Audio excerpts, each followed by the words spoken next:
Good evening and welcome to our annual Journalism Awards dinner. My sincere thanks to all of you for coming tonight to the beautiful Metropolitan Club as we bring together past, present, and future. To the past, we come to remember great journalism and great journalists. Specifically, we remember the remarkable political reporter Robert Novak and the Pulitzer Prize-winning Wall Street Journal editorial and opinion writer Joseph Rago. Of course, both men were much more than their professions. They were friends, sons, brothers, colleagues. Tonight, like every year when we do this dinner, we embrace Paul and Nancy Rago, Adam and Grace Rago, and their extended family. The Joseph Rago Fellowships are a living legacy of Joe's example, and they should inspire all young journalists entering the profession today.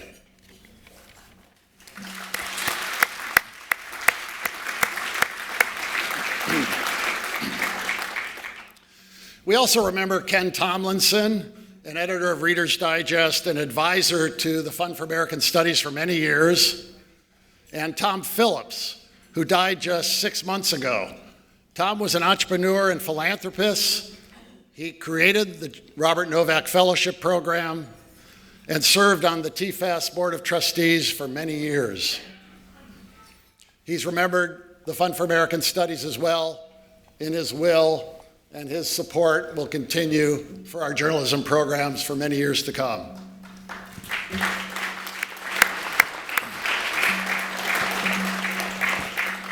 To the present, we focus on the state of journalism in our country in 2024. After a difficult election season and at a time when trust in the media is at an all-time low, our work is particularly important. Our honorees and those presenting the awards tonight are part of the solution to the problems besetting journalism today. We look to the future as we present our newest class of Novak and Rago Fellows. The 9 young people you'll meet briefly tonight and other recent fellows who are in this room represent the future of journalism. Now, the Fund for American Studies does a lot of programs. We run programs around the country for high school students and teachers to improve economic literacy and the appreciation of what we call the economic way of thinking in our country. We had record attendance in those programs this past year. We run a range of programs for college students in the U.S. and abroad to develop honorable leaders for the future. And we have a whole range of professional programs that we host around the country. But tonight we're focused on journalism. We're significantly increasing the resources we're putting into our journalism programs. We established the student journalism program this past year to widen the pipeline of young journalists coming out of college prepared for the profession. More than 400 college students have joined our Student Journalism Association already. We've also increased the number of Novak and Rago Fellows that we can help each year. This fall, very recently, we kicked off our Media Accelerator program to advance the careers of talented young journalists. We held a retreat for them this past weekend in Annapolis, Maryland. We're increasing our scholarship pool for college journalism students to come to Washington, D.C. for a summer-long internship in the media. All this and more is moving forward thanks to the support of so many of you in this room. Thank you very much.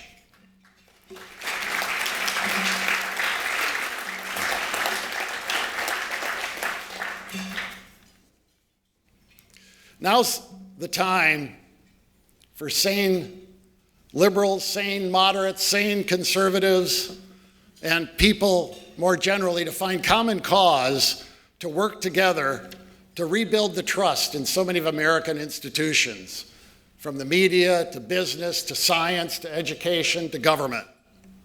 We must speak strongly out for values such as free speech, a free press, sane economic and fiscal policies, and a sane foreign policy. This will only happen if American journalists and journalism commits itself to honest reporting, to seeking the truth without a preset agenda. But you'll be hearing more about the profession and journalism from better experts than me and later on in the program.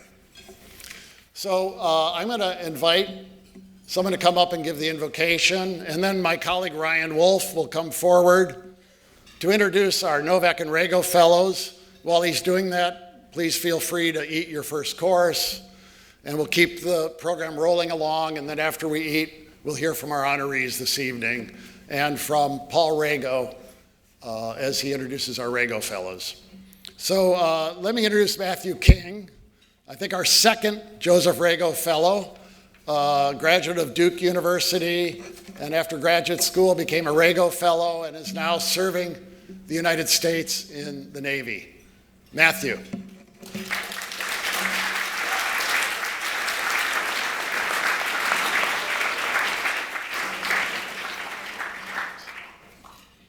Good evening. Let us pray.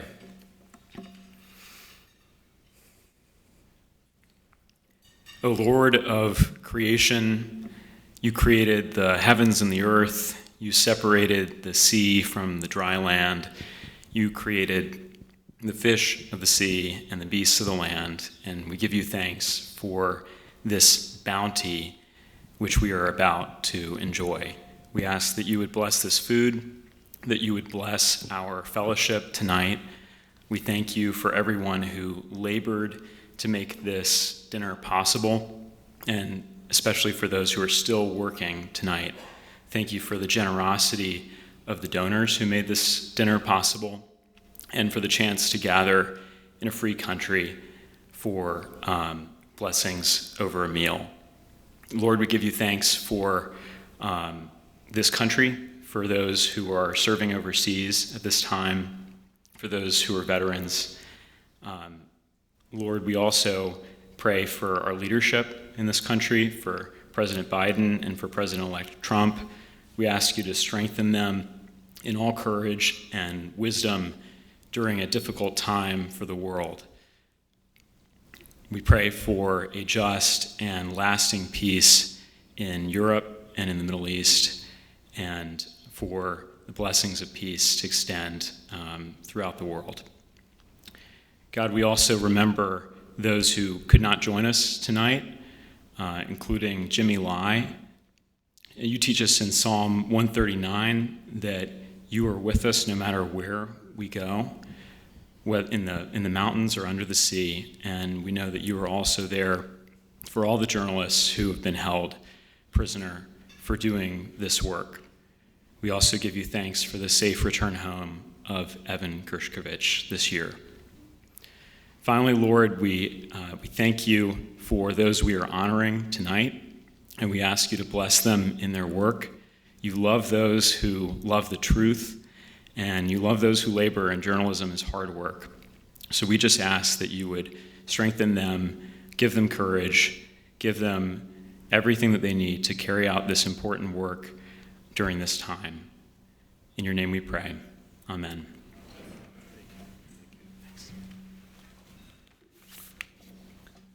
Yeah. Now please welcome Ryan Wolf to the stage. Ryan.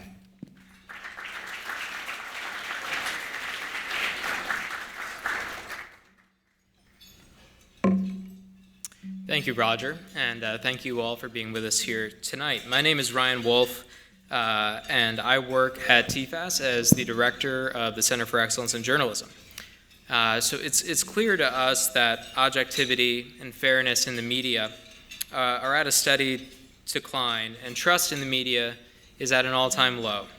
At the same time, fewer conservative and libertarian-minded journalists are being provided opportunities to build successful careers in the press.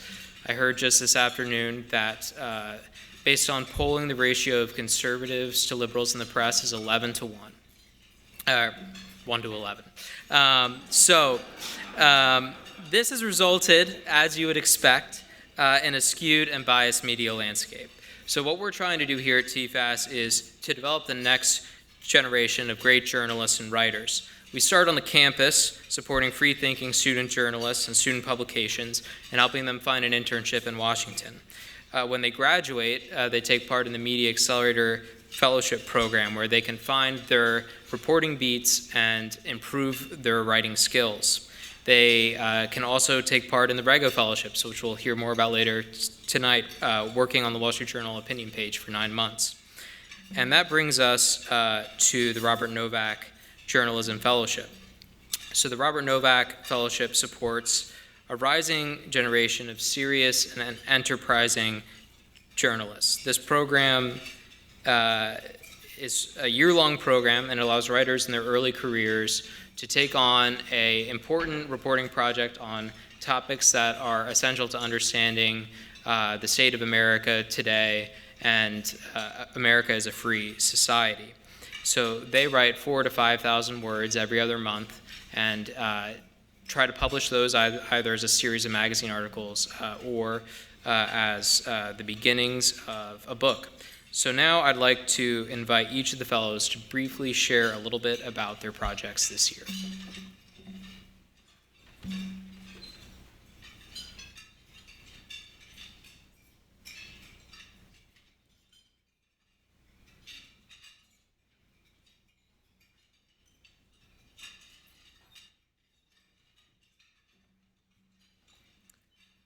Hi everyone, I'm Nick Rowan and I'm the managing editor at the Lamp magazine. In my Novak project titled The New American Way of Death, I cover everything from novel burial practices, the right to die movement, and the quest to live forever. What I propose is that the way in which Americans confront death has changed radically in the last 25 years with various causes, economic changes, a decline in religiosity, and socio-political concerns among those behind the shift. And in a world that is changing in very many strange ways, the way in which we treat the dead has a profound effect on the way in which we treat the living. There's an old saying that neither the sun nor death can be looked at with a steady eye, but I aim to squint as nearly as I can. I'm grateful for the Fund for American Studies to give me the opportunity to pursue this project. Thank you.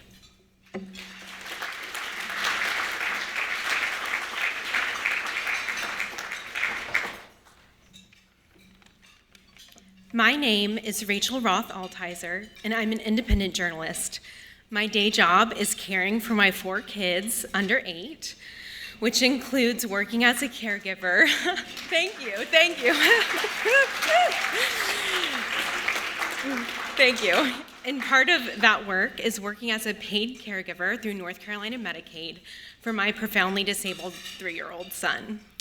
I'm honored to be awarded the Novak Fellowship, this cohort, with so many impressive colleagues, and I'm so grateful for this opportunity. For my project, I'll be reporting on America's fertility crisis, tentatively titled Fertility Control: How Fecundity and Sterility on Demand Threaten What It Means to Be Human. It's no question that family formation in America faces an unprecedented crisis and became a flashpoint during this election cycle. The current U.S. birth rate sits at 1.6 children per woman. Many current approaches, however, to examining the fertility crisis, I believe, are incomplete. The fertility crisis is not due to economic policies, the child care worker shortage, or the increasing expenses of higher education. Policy-focused attempts to stop or change demographic decline will ultimately always fall short of the mark. History only shows that fertility control is fickle because its origins lie in complex human desires. The care and keeping of children is a perennial question and a fundamentally metaphysical one that does not depend on technological progress, sophisticated technologies, or child tax credits. The question is this: who am I? Why am I here? Do I matter? And should there be more of me? The left grows increasingly unable to provide strong answers to life's deepest questions. It is not enough to say that forming a family brings personal happiness. Any mother will tell you that our work is painful, challenging, and at times heartbreaking. It is not work that simply makes us happy, but work that makes us meaningful by making meaningful things. My vantage point in approaching these issues only makes me a stronger reporter. I'm pregnant for the 8th time in 7 years. I've had 4 live births, a stillbirth, 2 miscarriages, and a child diagnosed in utero with fatal congenital abnormalities. I'm both living the fertility crisis, and by living it, I'm answering it. If the only purpose one has in parenting is utility, even as nuanced in the 21st century as a child fulfilling your personal goals and sentimental desires, you will be disappointed. A new taxonomy for understanding the purpose of children is necessary. Child as gift, not product. This is the absolutely essential counter-narrative to the metaphysical crisis facing family formation in America. And I'm grateful to the Novak for allowing me the time and space to research and write on this critical issue. Thank you.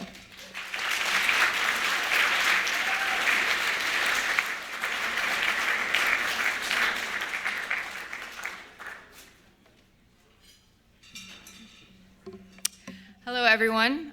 I'm Hannah Rowan. I'm managing editor at Modern Age Journal. My Novak project is about Ozempic and America's problem with weight loss. And I'm exploring the massively popular new class of weight loss drugs that many consider to be the latest hope for reversing America's rising obesity rates. Depending on the day, the news could tell you that they could make one of its major producers, Eli Lilly, the first trillion-dollar drug company, or they could bankrupt the US government.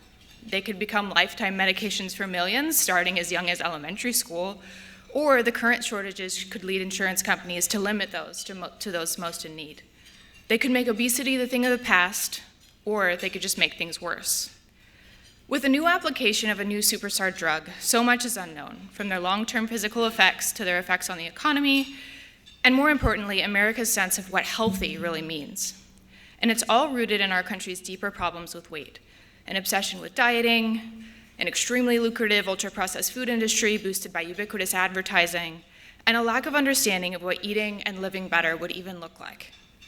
I'm grateful to the Fund for American Studies for giving me the opportunity to pursue this fascinating project. Thank you.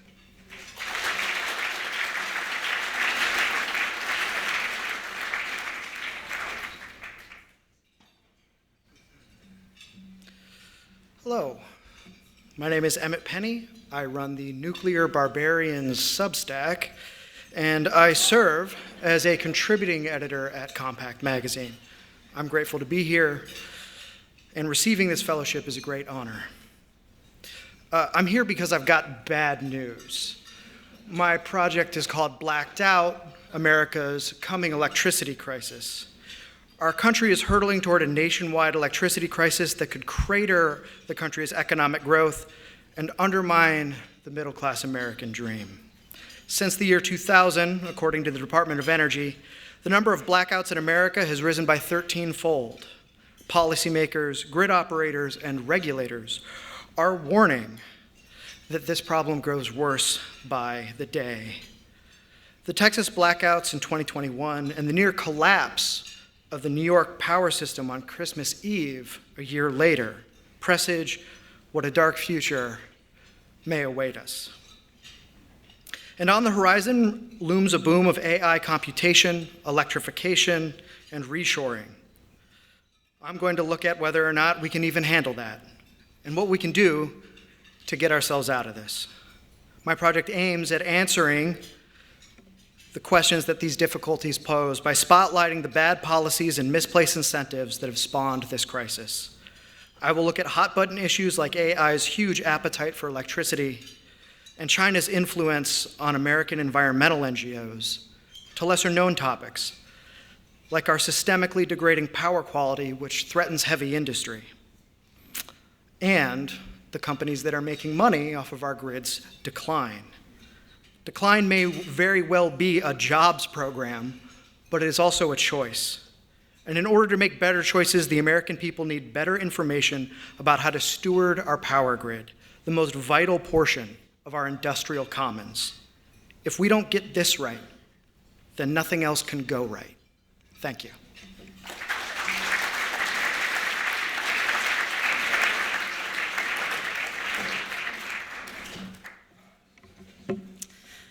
Hi everyone, my name's Karine Hajar, and I'm an opinion writer at the Boston Globe. Over the last year, a very complicated war in the Middle East has been boiled down to some very simplistic terms: imperialism, colonialism, genocide, more. From my reporting over the last year, especially on college campuses, I've heard students, academics, politicians use these words and look at the Middle East and say very simply that Israel and Israel alone is the reason for the conflict in such a complicated place. With my Novak project and the generosity from the Fund for American Studies, I have the chance to not only ask students to consider different ideas, different narratives on their campuses, but to offer those narratives too. Like my own narrative.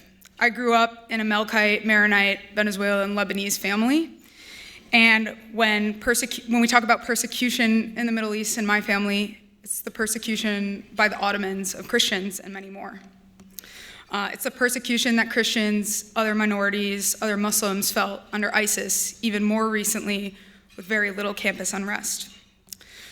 Another complicated story that I've already told as a Novak Fellow is the complicated story of the two-state solution, something that diplomats like to tout as the solution to all of this.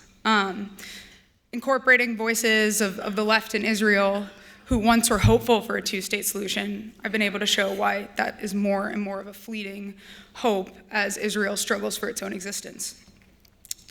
Most of all, I'm going to tell the story of the true colonial force in the Middle East, which is Iran, and how it's using proxies in Lebanon, Yemen, Gaza, and beyond to wreak havoc in the Middle East.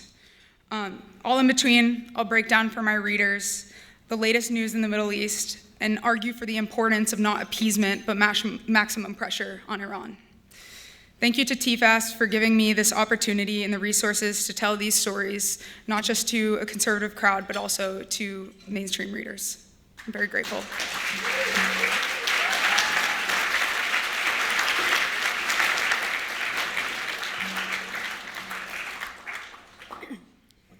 Hello, everyone, and thank you so much for joining us tonight. It is an honor to accept this fellowship tonight and be part of such an amazing and impressive class. My name is Audrey Fahlberg, and I'm a political reporter for National Review, where I've worked covering campaigns for the past year. My Novak project will cover the politics, personnel, and policy shaping a shifting GOP, which I'm pretty sure everyone in this room is just a little bit interested in. Last week's results certainly made this project a tad more relevant. The 2024 election has the potential not to have just been a major electoral success for Republicans, but also a watershed moment for conservative governance, the likes of which we have not seen in years, depending on a lot of things. President-elect Trump returns to office with an expanding coalition, Senate and House majorities, and an impressive bench of Republican governors and other state office holders throughout the country. These facts alone, however, do not guarantee the president-elect's success. He will require the deft and entrepreneurial partnership of the Republican Party's most important power brokers and backbenchers alike to pass a meaningful legislative agenda. This begins tomorrow after my 6 a.m. train to D.C. to cover the Senate GOP race to replace McConnell. With popular support not seen in years, the Republican Party must ask itself critical questions about the nature and future of its coalition and how to make these victories endure. Those questions include who will lead the party in 2028 and beyond. My project will be a panoramic view of the personalities, dynamics, and ideas shaping the next generation of conservative governance.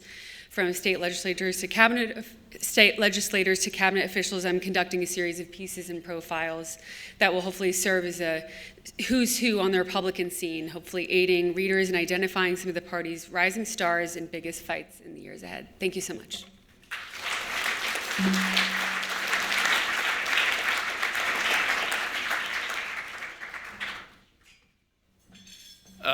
Good evening.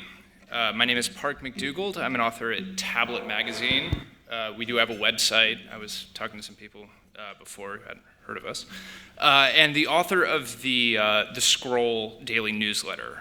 My project is on what I'm calling the NGO Borg. So I'll start by putting the matter provocatively. Much of what passes for organized left-wing politics in the United States is in fact fake or what the kids might call a psyop. That is to say, there is not, in fact, an organic or grassroots mass movement in the United States to boycott or sanction Israel, to decarbonize the American economy, to push gender transition surgeries on young children, or to regulate misinformation in the podcast space. What there is instead is a sprawling network of nonprofits and advocacy organizations funded by the Democratic Party's donor class, which over the past decade has evolved into a sophisticated tool for manipulating political discourse and manufacturing consent, to borrow a phrase, for the Democrats' agenda. I'll illustrate with an example taken from the pro-Hamas college protests from this spring, which I covered for Tablet. One of the ringleaders of the occupations at Columbia and the City University of New York was a man named Abdullah Aqil, best known for leading raucous chants of "Bomb, Bomb, Tel Aviv" in Union Square Park, which were distributed on social media. Aqil is a leader of Within Our Lifetime, a radical Palestinian group with ties both to the Popular Front for the Liberation of Palestine, a State Department-designated terror organization, and the influence network of Neville Roy Singham, who is a wealthy tech entrepreneur identified by the New York Times as a CCP propaganda asset. Within Our Lifetime is also a fiscal sponsorship of a nonprofit called the Westpac Foundation, which has received money from the Tides Foundation, one of the largest dark money clearinghouses on the left, and other wealthy progressive institutional donors, including the heir to the Levi Strauss fortune, profiled in the New York Times as one of the rich kids who wants to tear down capitalism. Our friend Abdullah is also, at the same time, a field organizer for Linda Sarsour's Empower Change, which is a fiscal sponsorship of Neo-Philanthropy, another major progressive clearinghouse whose major donors include George Soros, the Rockefeller Brothers Fund, and the New Venture Fund. We can also take two other influential nonprofits here, I'm calling them pseudo-Jewish groups, Jewish Voice for Peace and If Not Now, which were responsible for the October 2023 protests at the Capitol and the November 2023 riot at the DNC headquarters over Gaza. Both are funded by a similar array of progressive megadonors, including Tides and the Rockefellers, and If Not Now does all its fundraising through Act Blue. Both have been instrumental in deflecting accusations of anti-Semitism and presenting themselves as the Jewish face of the anti-Israel movement, helping to create a permission structure for the Biden-Harris administration to become more openly critical of Israel. For militant opponents of Genocide Joe and American imperialism, however, these groups are quite cozy with the Democratic establishment. Earlier this month, for instance, the Washington Free Beacon reported on a suite of new Democratic super PACs founded by Obama alumni and funded by Reid Hoffman behind a rash of misleading text messages to swing state voters in the run-up to the recent election. The treasurer of all those PACs is a man named Howie Stanger, who spent 5 years as the board president of If Not Now, and also 3 years as the CEO of the Sunrise Movement, the direct action climate change PAC that, as of last week, was trying to organize nationwide high school walkouts to protest Donald Trump's fascism. So much for grassroots. The purpose of my project will be to expose these connections between these so-called radicals and the Democratic establishment, not merely in the Gaza protest movement, but across a range of issues from climate change to censorship to what will no doubt be a new iteration of the resistance in Donald Trump's second term.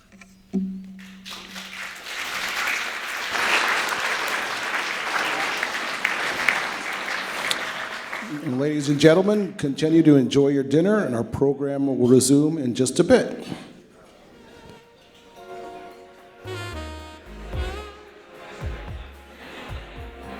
Thank you. Now I'd like him to welcome to the stage Paul Rago, the father of the late Joe Rago.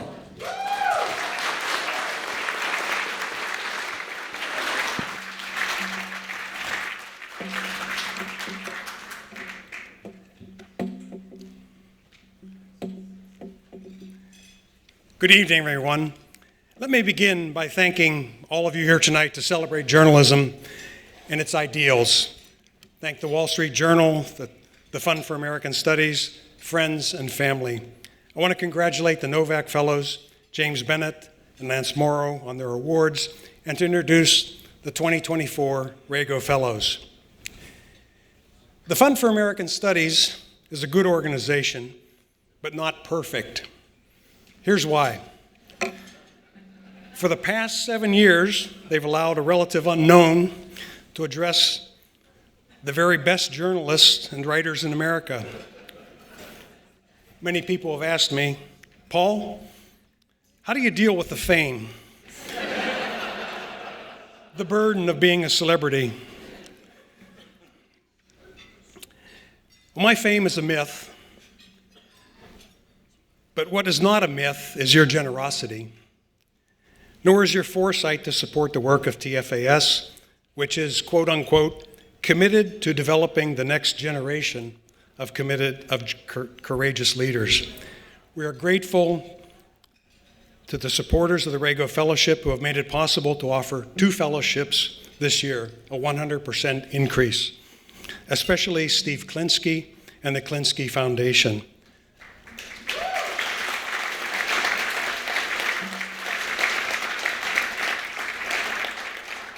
We are humbled by your generosity. Now, when we think of current events, Nancy and I often ask, what would Joe have to say? My speculative evidence suggests that he would be optimistic, advise everyone to relax, and focus on what really matters, your families and friends, situations within your control, like paying the rent on time. If I look for more empirical evidence and search the Wall Street Journal website for Joseph Rago, there are no articles by Joe.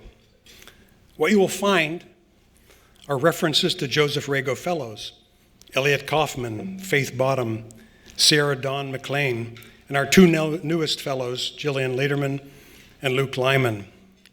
You'll also find articles by Navy Lieutenant Matthew Taylor King, Alexandra Boki, and Karine Hajar, now on the editorial board of the Boston Globe. Now, the empirical evidence suggests that the Rago Fellows are continuing forward Joe's ideals and philosophies. They tackle big issues like immigration, Israel, and politics, but they also address the perspective of the common man, a forgotten hero of 2 world wars, a driver of an electric truck in California, an Irish priest at a Spanish Catholic church, learning your mother's cooking, parental guidance on the use of cell phones, and a grandfather's advice on living a happy life. Joe's first editorial in the journal was also about a topic that he knew something about, the Boy Scouts. I highlight the optimism most recently of Luke Lyman's article on a flood-damaged town in North Carolina. Luke quotes Alexis de Tocqueville, quote unquote, a democratic society's health can be measured by the ability of its citizens to bind themselves together. At least by that standard, this area is in great health. And I would add, by that measure, we too are in great health. And so with no further delay, I am pleased to announce to you the 2 Rago Fellows for 24 and 25, Jillian Lederman and Luke Lyman, and to welcome their families and friends who have joined us tonight. Jillian is a May 2024 graduate of Brown Universities with majors in political science and economics. At Brown, she was a writer and editor of the Brown Political Journal. Her work to combat anti-Semitism was published in the New York Times and The Hill, and she's been interviewed by various national networks. Luke is a 2023 graduate of Brigham Young University with a major in political science and a focus on art history. After graduation, he worked as the Hilton Kramer Fellow for the New Criterion, where he was the lead editor on the online section Dispatch, and contributed extensively to the Critic's Notebook and the Week in Review columns. And if I have perhaps lost count, since September, both Jillian and Luke have both published 3 articles in the journal under their names. So please help congratulate our 2 newest fellows. Please come to the stage.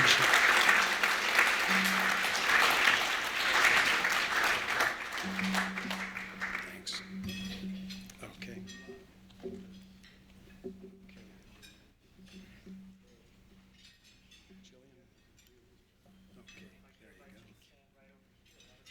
Okay, yeah, why don't you go there? Okay, right in the center? Okay, I want that reflecting that. Okay. All right. Don't get the cane.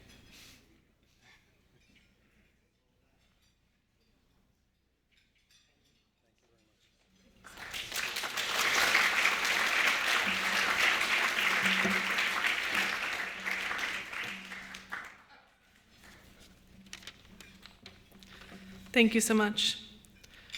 Joe Rago once explained his meteoric rise to the top of the journalistic world with the simple phrase, "I caught a break." This is an almost laughable claim from a man whose immeasurable talent and utter devotion to his work led him to write over 1,300 editorials for the Wall Street Journal and win a Pulitzer Prize at the age of 28. Joe didn't catch a break, he earned one. But for those who knew him personally, or like me, got to know him through his writing, this statement isn't a surprise at all. Joe embodied humility, not just to the wisdom of those around him, but to knowledge itself. His love for the written word started early with the Berenstain Bears books, a series that brought light to my own childhood. Soon, he graduated to science magazines, to Teddy Roosevelt biographies, to F. Scott Fitzgerald and William Buckley, and later to the 906-page Affordable Care Act.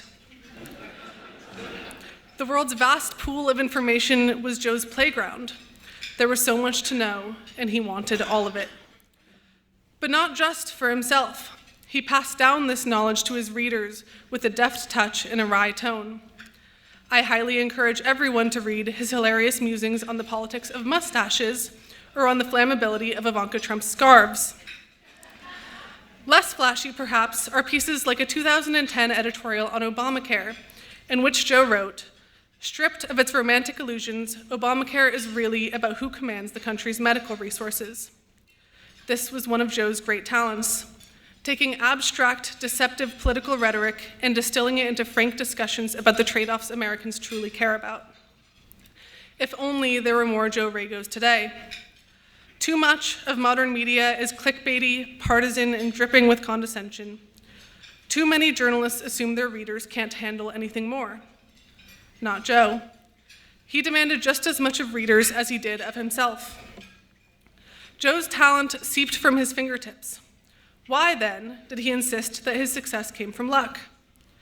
Part of it is a testament to his humble spirit.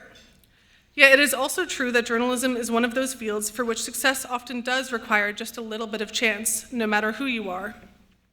How fitting it is that one of the many things Joe left behind was the chance for young journalists to make it into the world that he so loved. For the gift of being one of the recipients of that chance, I want to first thank Roger Ream, Ryan Wolf, and the Fund for American Studies. You have cultivated a launching pad for the types of journalists the world desperately needs. I'm so grateful I get to try to be one of them. I also want to thank Paul Gigot, James Toronto, Matthew Hennessy, and the rest of the phenomenally talented opinion editors and writers at the Wall Street Journal. This job is a journalistic boot camp in the greatest sense of the phrase. I am better for every day I spend participating in it. Finally, for the honor of being trusted with just a fragment of Joe's legacy, I want to thank his wonderful parents, Nancy and Paul Rago. You are warm, brilliant, and generous above all, and you've given me a dream I almost didn't dare wish for. For the rest of my life, I will be able to say that I too caught a break. And I caught it because all of you turned an unimaginable tragedy into a tribute to a magnificent life. It would have been a great privilege to know Joe Rago. I'll settle instead for remembering his example and aspiring to it in all that I do. Thank you.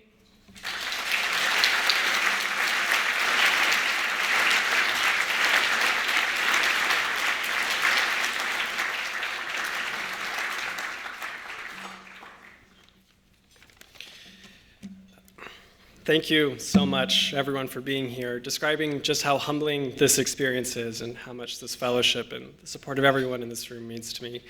It's a tall order, but I'll do my best. Every time I pick up my laptop to begin writing, there's a phrase of Joe Rago's that runs through my mind. In a piece of his titled The Blog Mob Revisited, he said, "Anybody drawing a salary as an opinion journalist ought to add more value than his mere opinions." As we all know, Joe the opinion journalist had a lot more than just mere opinions. He had spotless prose, outstanding attention to detail and powers of research, wit, breadth of knowledge, and clarity. All that on its own would be enough to make a great journalist. But there's something else in his writing that I admire even more. It's humanity. No matter his subject, no matter how technical or wonky or dense his topic, it's clear he never lost sight of who he was writing for. Joe, it seems to me, was writing for people like my dad, a father to 6 boys in Colorado who had worked for years to make a career in private health insurance that was then directly threatened by Obamacare, and who relied on Joe's journalism to expose just how irresponsibly the government was acting toward its citizens. He was writing for people like my favorite professor, who was eager to show his students that conservatism was a lively and relevant tradition, and found proof of this in essays of Joe's on Thomas Paine and Tom Wolfe. And he was writing for people like me, a young student desperate for an example of conservative journalism that was as sharp as it was sensitive. Those examples are increasingly hard to come by. As Jillian pointed out, so much journalism these days seems to swing wildly between poisonous cynicism and naive optimism. And it's so often totally artless. But not Joe's writing. Behind his words stood someone with deep insight into both the terrifying weakness and awesome strength of human nature. His writing kept those weaknesses at bay while kindling the strengths. And really, what more than this could any one of us hope to do? All this makes Joe Rago as trustworthy of a North Star as a conservative could hope for. I'll do my best to follow it. In the meantime, I'd like to say thank you to Roger Ream, whose leadership of the Fund for American Studies really does transform lives, including my own. Thank you as well to Ryan Wolf. I actually met Ryan for the first time years ago. He helped me get my start in journalism back in 2019. And in the years since, he has fielded many frantic emails from me and always been more helpful and encouraging than I deserve. I wouldn't be here without him. And thank you to the staff of the Wall Street Journal who are spread throughout here tonight. My new colleagues who, since I started the job, have baptized me by fire repeatedly and then stood by with a fire extinguisher each time to help put me out. And finally, I'd like to say thank you to Paul and Nancy Rago, whom I've only known for a short time now, but whose warmth and intelligence have already made an impression on me. I can see where Joe got both his brains and his heart from. To be frank, I'm not sure I deserve this. I probably don't. But I'm immensely grateful for the honor and the trust you're placing in me. Living up to Joe's legacy is no small task, but I can't imagine a more worthy challenge than to try. Thank you.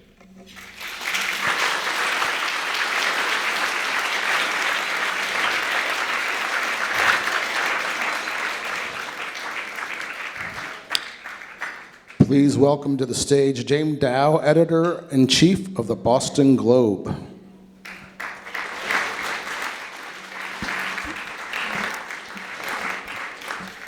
Thank you for that. You just promoted me. I'm the editorial page editor of the Boston Globe. But I won't mention this when I get back to Boston. Thank you for inviting me and for honoring James Bennet, one of the great journalists of my generation. Congratulations to the Rago and Novak Fellows. You're just an incredibly impressive bunch. And thank you, Karine Hajar, for connecting me to Roger Ream. Karine, who works in Boston Globe Opinion, is a former Rago Fellow at the Wall Street Journal and now has a Novak Fellowship, as you learned tonight. So I will confess that I was unfamiliar with the Fund for American Studies before Karine explained it all to me. But I can say with confidence that any organization that helped train Karine must be doing something right. And I think it's really terrific that you've invited the current editorial page editor of a notably and proudly liberal rag to introduce the former editorial page editor of the Death Star of liberal rags. And I think that's the kind of open-mindedness we really could use more of these days. And besides, as I sometimes tell my wife, if 2025 is anything like 2020, I might be coming to some of you for a job in a year. So I first met James Bennet when we were both Metro reporters at the New York Times. I had been hired to be an actual Metro reporter, as in actually covering New York City. James was among the precocious young stars who were put on Metro for a few months of hazing before heading overseas or to Washington. He arrived not many years out of Yale and after a stint at Charles Peters' Washington Monthly. We sat across from each other in the sea of green-gray metal desks that clutter the Times' 43rd Street newsroom. And from my seat next to the men's bathroom, I occasionally heard Joe Lelyveld, the managing editor who hired us both, comment admiringly about James And I thought to myself, this guy really that good? Turns out he was. He wrote funny and surprising stories about aging New Yorkers. Did you know, for instance, they have sex? And soon was on his way to Washington, where he covered the Clinton White House, the Lewinsky scandal, and impeachment. He presciently profiled Hillary Clinton for the Times Magazine, a piece that characteristically, was brutal in its truths, yet generous about her strengths. He went on to serve as Jerusalem bureau chief during the Second Intifada, braving gun and mortar fire from both sides. And when he returned to Washington, he wrote a seminal memo on the word terrorism that became a reference tool for editors for years to come. In it, he acknowledged that he was initially hesitant to use the word, but came to believe that never using it, quote, felt so morally neutral as to be a little sickening, unquote. And that was James, analytical, but also passionate, deeply ethical, and willing to change his mind. He left the Times to become editor of The Atlantic, where, perhaps to the dismay of many gathered here, he made a household name of Ta-Nehisi Coates by publishing The Case for Reparations. He also managed to make an excellent magazine even better, giving it more digital savvy and guiding it to profitability after years in the red.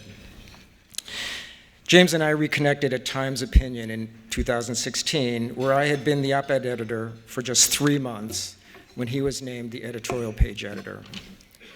His writ was clear: to advance opinion digitally and to diversify its voices in every sense of that word. He brought in video editors, data visualization experts, graphic design folks. We created podcasts and embraced a more digital-first mentality. But he also hired Bret Stephens from the Wall Street Journal. Sorry, Paul. And thank you, Bret, for making your first column a skeptical review of climate change science. That got us off to the right foot. That's a little inside joke. Shortly after, we brought on Barry Weiss, and the grumping about the rightward lurch of the Times opinion section began in earnest. But the grumpers overlooked the fact that Bennet also hired Michelle Goldberg and Jamel Bowie. We were expanding voices on the right, yes, but also on the left. It was, as James put it years later, not about telling people what to think, but about helping them to think for themselves, about helping them to see outside their bubbles. Did we succeed? Not always. But we did succeed in getting Tom Cotton to write for us. In the late spring of 2020,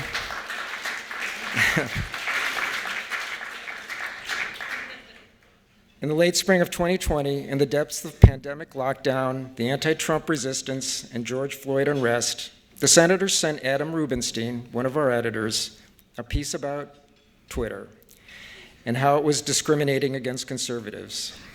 It was a fine piece, for sure, but in that moment, it felt like a side dish. I suggested that he defend his proposal to use troops to restore order. And thank you, Senator, you delivered. You all know what happened next. James resigned, Adam quit under duress, and I was sent to the newsroom. I've carried a bit of survivor's guilt about not resigning in protest about James's ouster, but that's why he's winning the Tomlinson Award and I am not.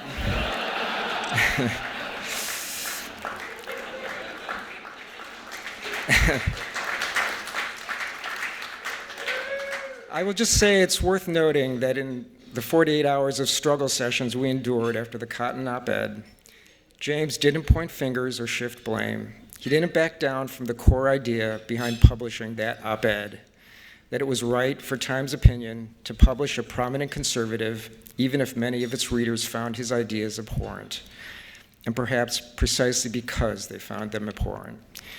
This wasn't random trolling. Cotton was an important senator articulating ideas circulating in the White House, in the halls of Congress, and in cities and towns across America. That James should be defined by this one event for an op-ed he didn't actually commission is a great tragedy. And thank goodness for The Economist for providing him a perch where he can once again showcase his wit and his perceptiveness, the elegance of his prose, the independence of his mind, and the generosity of his spirit. So here we are, 1 week from a historic election. Are we heading into autocracy as Democrats fear, or a period of much-needed correction against the excesses of the left? Whichever. I thank the journalism gods that there are clear-eyed journalists to help us make sense of it, and that James Bennet is one of them. And with that, I present James.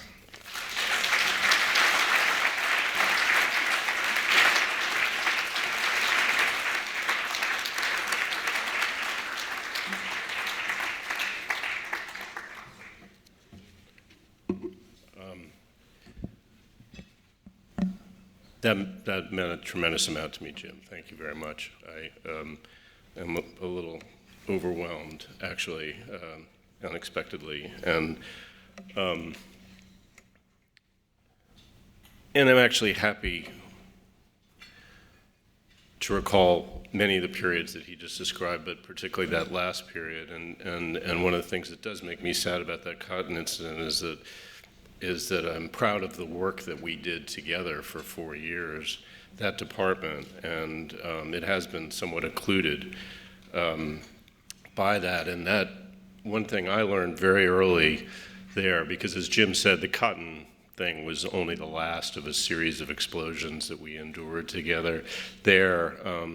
Usually whenever we published a conservative, and one of the things that I discovered very early, was not surprised to learn, is you could not have hoped for a wiser, smarter, more grown-up partner than Jim Dow. And if you ever find yourself in a foxhole, there's nobody you'd rather have by your side. So, Jim, thank you. And by the way, Jim, just to circle back, I don't know how Paul would feel about that, but I'm not sure that was a promotion. I think you might have the better job. To the Fund for American Studies, to everybody here, thank you, so much for this generous recognition. It's particularly meaningful to me that this award is named for Ken Tomlinson, given his own respect for the intelligence of his readers, and his commitment to the idea that they deserve to hear from, that they needed to hear from, a wide range of voices. If I may, in that same spirit, I'd like to express my gratitude to Paul Rago. I learned more from Paul's editorials, from his opinion pages, than anybody else's. Sorry, Jim. But that's partly because I tend to disagree with them, and you learn more from people that see the world differently than you do.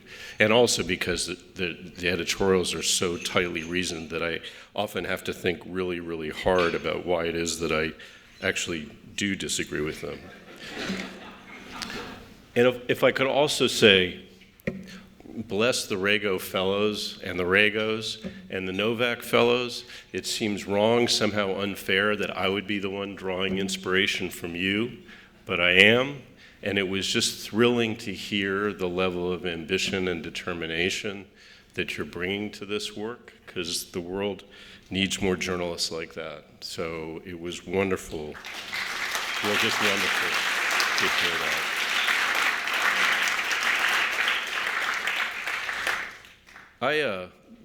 Jim, I don't know if you have this experience. I still will occasionally bump into a journalist, sometimes a journalist from the Times, who's kind and decent enough to want to offer sort of a generous and inevitably somewhat awkward apology, saying, they wish they'd stood up during that time, said something in defense of not of me, but or Jim or whatever, but of the principles, the journalistic principles that were at stake in the uproar over the op-ed.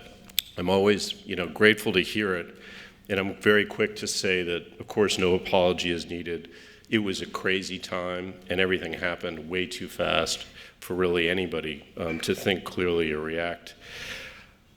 But part of me also helped thinking every time, well, what if the wolf was really at the door? What if the stakes were really high? What if there was real danger and real courage had been called for? What if doing proper journalism in America put us at risk not of being unfashionable, of aggravating our more ideological colleagues, being criticized by some people and a huge number of bots on Twitter, but actually put us in danger of being jailed by our government. I was very, very glad to hear Jimmy Lai remembered in the prayer at the beginning of our meal. And when I think of the courage he has shown, and he's a past recipient of this award, and the courage that's shown by journalists to get the truth out from Hong Kong to Moscow to Budapest, I feel not only humbled, but also a little bit ashamed of myself, of my own anxiety back in those days, and my own anxiety even now, when I simply speak up for the principles that I believe in within my own profession. Because what do we really have to be afraid of here in America? The freest, most protected, most privileged media environment in the world. We don't have to fear the government at our door, shutting us down, jailing us if we publish truths that they find inconvenient or opinions they find annoying. All we journalists, some of us, all we have to fear, all some of us choose to fear, is each other. Or, to be more precise, journalists have come to fear, too many journalists have come to fear criticism from the enforcers, including among their own colleagues, of whatever political tribe they've chosen to belong to. Once upon a time, and it wasn't that long ago, to the extent journalists were on anybody's side, it was their own. Even opinion columnists who were too obviously or consistently lined up with one party or another were regarded by other journalists with suspicion, if not a certain degree of disdain. Instead, then, the rewards for being a bit surprising and even contrarian, rather than predictable and dull. I want to apologize in particular to the Novak fellows now, because I know when I start talking like this, I sound like an old guy shaking his fist at kids to get off his lawn. But there really was honor not that long ago for applying the same standards of openness and skepticism and the same combination of both to any politician, regardless of party. God knows we weren't always perfect or great at our jobs, but there really was honor in being a kind of irascible outsider. To do the job of a reporter or an opinion journalist properly, you have to be able to accept what everybody else accepts as true. You have to be able to question what everybody else accepts as true and settled. To be the person wondering before the Iraq War, how strong is the evidence really that Saddam Hussein has weapons of mass destruction? Or to be the person wondering in 2007, is the mortgage market really all that safe? Or in 2016, to take seriously a question like, how could Donald Trump actually win this thing? It's much harder than it sounds, particularly now in this era of conformity, and too many journalists in what used to be called the mainstream media, and which I think has now been shown in this last election decisively not to be the mainstream media anymore. Too many have lost the habit or the orientation of doing it. Today, challenging conventional political wisdom of your colleagues in at least some publications can be the fast track to a beating in social media from your readers, and in Slack, the internal communications program, from your colleagues. The route to success, instead, is to pick your tribe and affirm what its members are already inclined to think about some new development, just in words that might be a little more clever than they could come up with themselves. So from questioning groupthink, from thinking about that as the essence of their job, and even taking delight in doing it, because once upon a time it was fun, journalists have become enforcers of groupthink. And from outsiders, they've even become leaders within their respective tribes. They don't want to risk challenging or offending their most partisan readers. And their less partisan or sophisticated readers, they think, can't be trusted with certain dangerous ideas or even with facts that haven't been arranged with care under a judgmental headline that makes clear just how those facts should be understood and interpreted. And then publishers and editors turn around and wonder how it can be possible that so many people don't trust their work. Like failing political parties that console themselves with condescension, who blame the voters for not being smart enough to make the obviously right choice. Some publications blame the readers for not being smart enough to recognize what's good for them. This is a pretty deep challenge, I think, for the profession of journalism for the United States, and a deep concern to anybody, should be, to anybody who believes, as I do, that journalism is the fundamental kind of bulwark of democratic self-government. The problem, part of the challenge is that not just the politics and the technology, but the very business model are all pushing in the same direction. The paradox of the internet is that in the 21st century, it's returning us to the splintered news media environment of the 19th century because of the influence of social media and the cocooning that we're all familiar with, but also how it's changed the business model of publications. News organizations are once again basing their businesses in subscribers rather than in mass advertising. And the easiest way to appeal to a reader and get that reader to resubscribe is to assure that person that you see the world the same way they do. Readers can once again pick the niche journal that best conforms to their own view of the world. And even more affirming, they can count on that publication to insist that its work is independent and even objective, however misleading it might actually be about how life is really lived out in America. The thing is that now, as opposed to in the 19th century, the United States is, thank goodness, a huge, diverse democracy with universal suffrage. And I don't know how the great diversity of this country can be a strength rather than a profoundly fragmenting weakness if we're not able to listen to each other. We need more than ever to be able to operate with a common set of facts. We need more than ever to be able not just to speak freely, but to hear each other, to understand why Americans see the world so differently than we do. Journalism's proper role is to promote that understanding and not to inhibit it. Our old Times colleagues accused Jim and me of putting them in danger by publishing that piece by Senator Cotton. And they had it exactly backwards. Shouting down or simply ignoring people we disagree with is what, over the long term, will actually put all of us in danger. Thank you very much.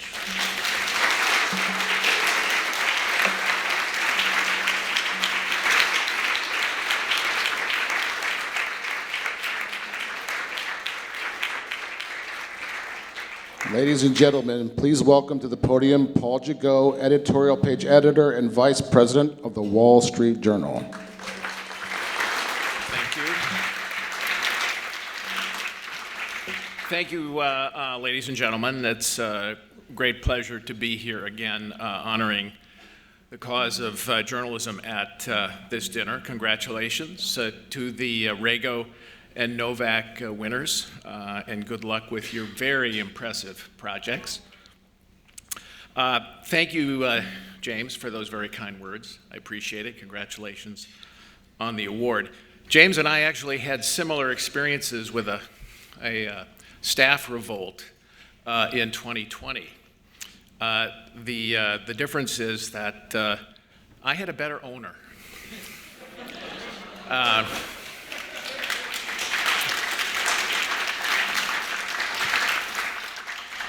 Rupert Murdoch, for those of you who aren't familiar with his name. I've worked for the man for 17 years, and I have to say I've never seen a man who's more differently portrayed in the press than he is when you work with him. Thank you to Roger Ream and Ryan Wolf and the folks at TFAS for being such good partners with the Rago Fellowships, the fellowships with the idea of Paul and Nancy Rago. They wanted to give others the same opportunity that their son Joe had. I have to say it's been a great success for us at the Journal. I've hired several Rago Fellows full-time after their fellowship year, and frankly I would have hired them all if I had had the budget for it. They're all on the way to great careers, and so I want to say thank you to all of you who have donated to the fellowship. Steve Klinsky in particular, the most recent one, has given us a second fellowship this year. We miss Joe around the Journal, And I've thought of him a lot this year, especially after our more recent meeting with Donald Trump, which, as always, was a unique experience. Joe wrote up the account of our first meeting with him in 2015, and in that write-up he put it this way: maybe the rules have changed.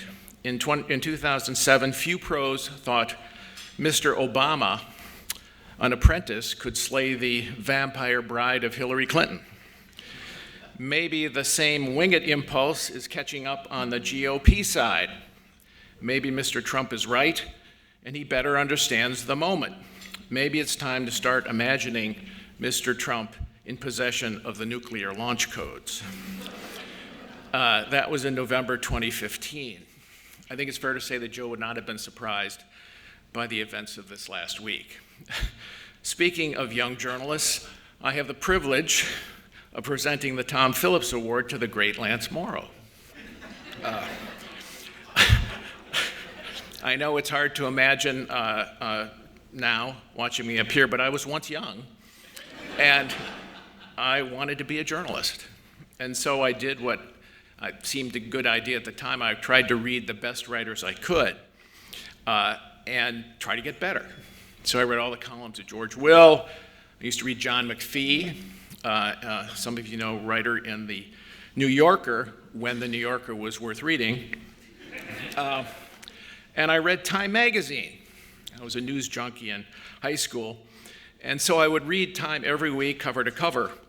That was in the 60s and 70s, and I discovered a fellow by the name of Lance Morrow. Lance would write these elegant cover stories, these Man of the Year stories. In particular, he would write the essays in the back of Time each week. My politics were unformed at the time, and that's not why I turned to the back page. I came for the prose. I came for the writing, the thinking. Man, could he turn out a sentence. You wanted to read him for the style as much as the substance. As one example, here's what Lance wrote in Time magazine on September 14th, 2001, in a piece under the headline, "The Case for Rage and Retribution." Quote, "For once, let's have no grief counselors standing by with banal consolations, as if the purpose in the midst of all this were merely to make everyone feel better as quickly as possible. We shouldn't feel better. For once, let's have no fatuous rhetoric about healing. Healing is inappropriate now and dangerous. There will be time later for the tears of sorrow. A day cannot live in infamy without the nourishment of rage. Let's have rage," end quote. Now that's what I call a hell of a lead. The nourishment of rage after 9/11. Now, as it happened, my career went on. Back in the 80s and 90s, I lost track of Lance's career. Like all magazines, Time became less important. And then all of a sudden, in 2018, I'm going through our computer system, as I do every day, and looking at what's coming up, and I see Lance Morrow's byline appear in our computer system. He pitched a piece to my colleague, James Toronto, and this fellow was associated with the Ethics and Public Policy Center, which is known for its cultural conservatism. And I thought to myself, could this be the same Lance Morrow? Sure enough, it was. And what a wonderful contributor he's become in our pages ever since. I give credit to James for that judgment. Contributing essays periodically that show that same terrific craftsmanship, the same ability to turn a phrase, the same sound judgment, and the same insight about his country. Sometimes at its worst, but more often at its best.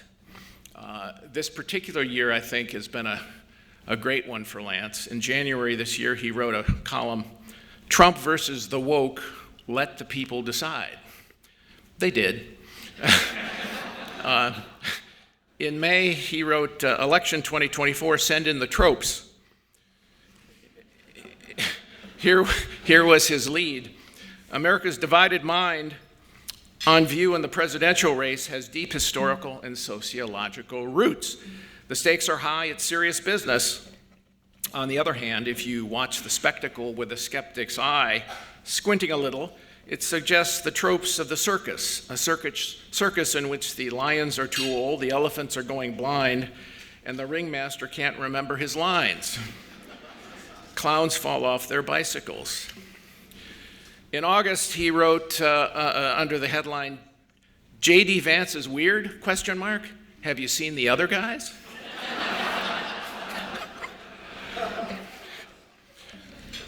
I think it's fair to say that Lance has not enjoyed this last election year, or the campaigns, or the candidates, but I think it's fair to say that our readers have enjoyed reading Lance Morrow. Lance has had one of the great careers in American journalism. He's chronicled the American drama for nearly 70 years. He's written 7 books, including 3 biographies, won 2 national magazine awards. He's covered wars, covered every president from Nixon to Obama, protests from Vietnam to Gaza, and he survived 3 heart attacks. Yet what I admire the most about his journalism is his attention to craft. He is still writing some of the finest prose in American journalism, and along with it, dispensing wisdom born of long experience. Lance once wrote this: "Never be certain there is no meaning. Never be certain about anything too quickly. All journalism implies a concealed metaphysics, even a theology. That all truth is part of the whole. All is motion, be tolerant of chaos, be patient, wait for stillness. This is journalism 101, according to me," end quote. Not bad advice for young journalists and even old ones. Ladies and gentlemen, I'm delighted to present the Thomas Phillips Lifetime Achievement Award in Journalism to Lance Morrow. Lance has unfortunately fallen ill today and couldn't make it, but his son James will accept the award on behalf of his father.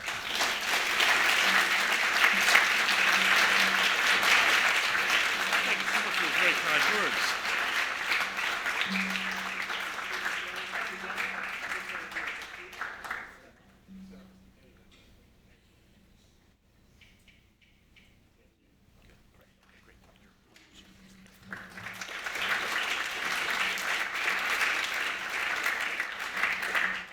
Thank you very much, Paul, for that very kind introduction about my father, who unfortunately couldn't be here tonight. He's very proud to receive this Lifetime Achievement Award, and he asked me to just deliver a few words on his behalf since he couldn't be here. My name is James Morrow.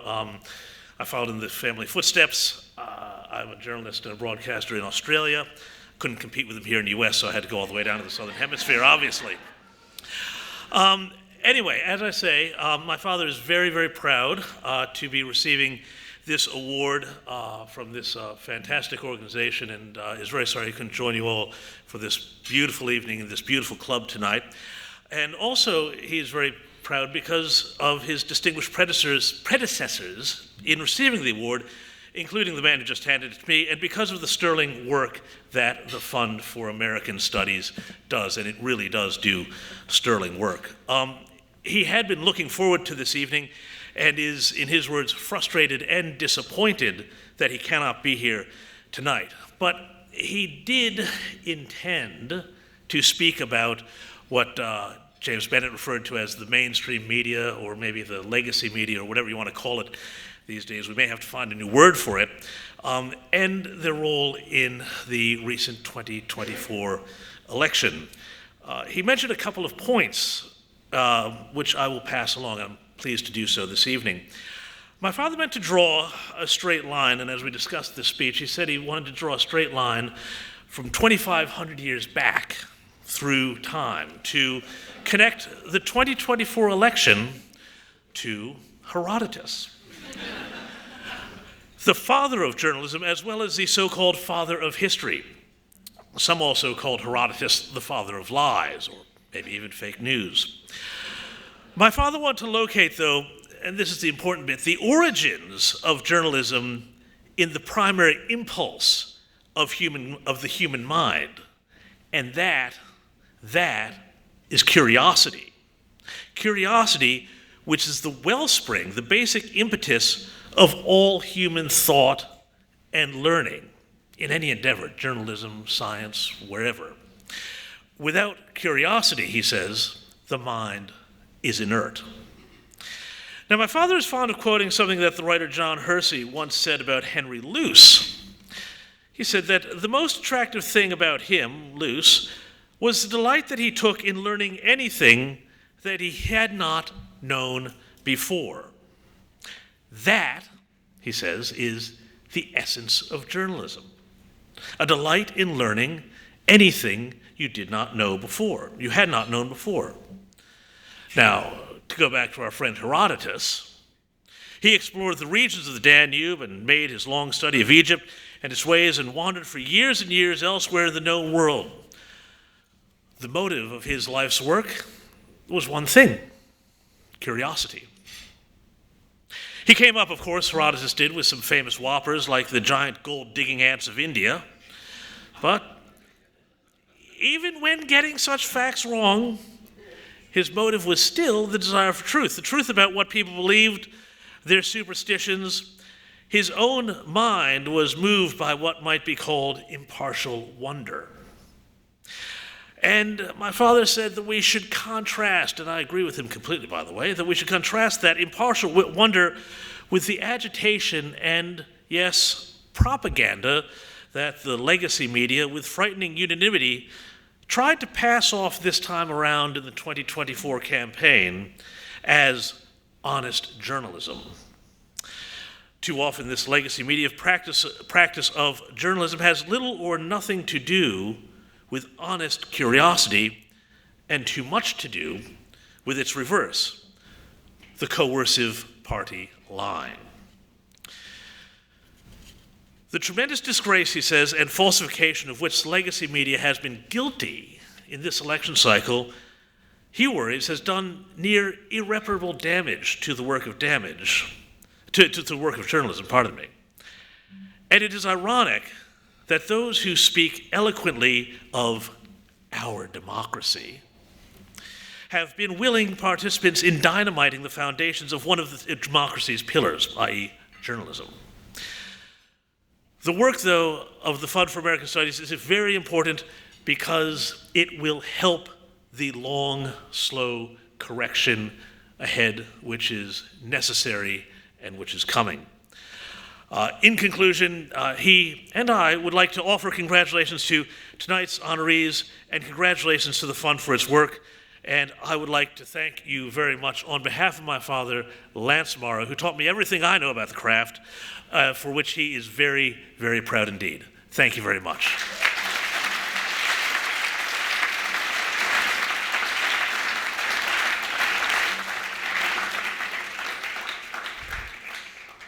Two very important things before we adjourn tonight. I'd like to ask our chairman, Randy Teague, to come up. And while he works his way forward, I want to mention a couple of things. First, I'd like all our past and present Novak and Rago Fellows who are here tonight to please stand so we can thank you.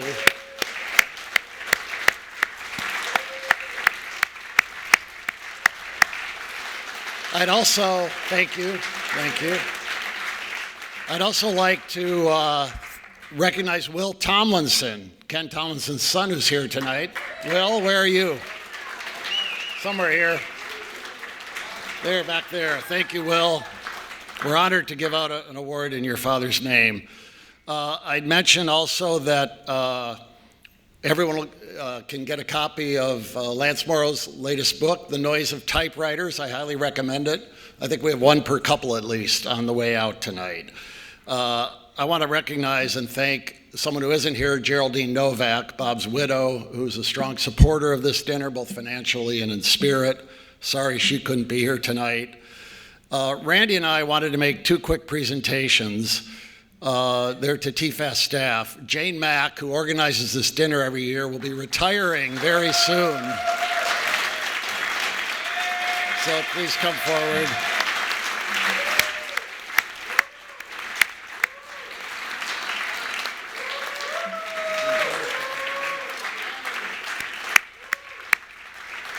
And also, Kathy Russo, who raises the money attached to this dinner is here tonight. I'd like her to come forward so we can thank her on the occasion of the fact that today is her birthday as well. So Kathy, thank you.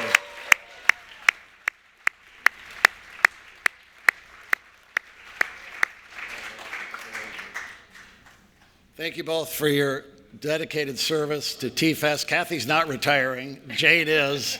We will miss her very much, but hopefully she'll come back and attend this dinner next year. And finally, the last thing I want to do is just again thank Paul Jagot and Marie Fortini and their colleagues at the Wall Street Journal for their great work with us on this program. Paul and Nancy Rago, Adam and Grace, for your dedication to carrying this award forward. Thank you for choosing the Fund for American Studies to be partners in this. We're so grateful to you both. Godspeed to everyone. Have a great evening.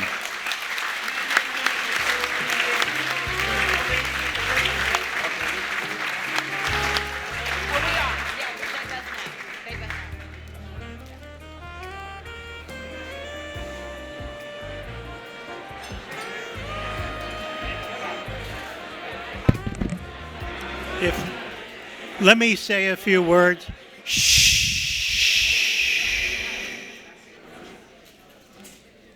Those of us in Washington know that the great Secretary of State and National Security Advisor and other titles, Colin Powell, said that is the best way in the world to get a crowd to hush up. Because when they hear they know their grandmother is about to get on their case unless they get quiet. Darlene and I had the opportunity last Friday evening, and I'll try to do this without breaking up, to sit down for a few hours with Vladimir Karamazov of the Washington Post, who was freed by exchange with an incompetent U.S. government on August 1st. That also brought Gershkovich back from the Russia we know today as an heir of the Soviet Union. And it was absolutely amazing, astounding, and tearful, to be quite frank, to meet with somebody whose personal courage was so great after 2 attempts to kill him by poisoning, after the severest of detention camps, shall we call them, in Russia, who insists as a journalist on going back. That there is no way that you can demonstrate courage on the outside with the impact upon those who support freedom as much as to be there in the country to live that challenge every single day. So we have today, in 2024, sliding into January 2025, perhaps what will be unique in opportunities in the freedom communities of the US, Europe, Japan, and otherwise, to carry on the battle for freedom and to realize to the depth of everything we do believe in freedom of the role of journalism. That is what our future must be for this organization, for the Journal, and for all else that supports and sustains freedom. The courage as set forth in our strategic plan, and personal courage for all of those that attend our programs. Ultimately, that is the challenge that faces us. And I must say, as chairman, when Roger called me up here, I was terrified because, quite frankly, I thought that he was announcing my resignation. But that is the challenge that is before all of us in everything we do and everything we write. And the support you give to the Fund for American Studies enables us to do that on the college campuses and many other places. So thank you for being here this evening.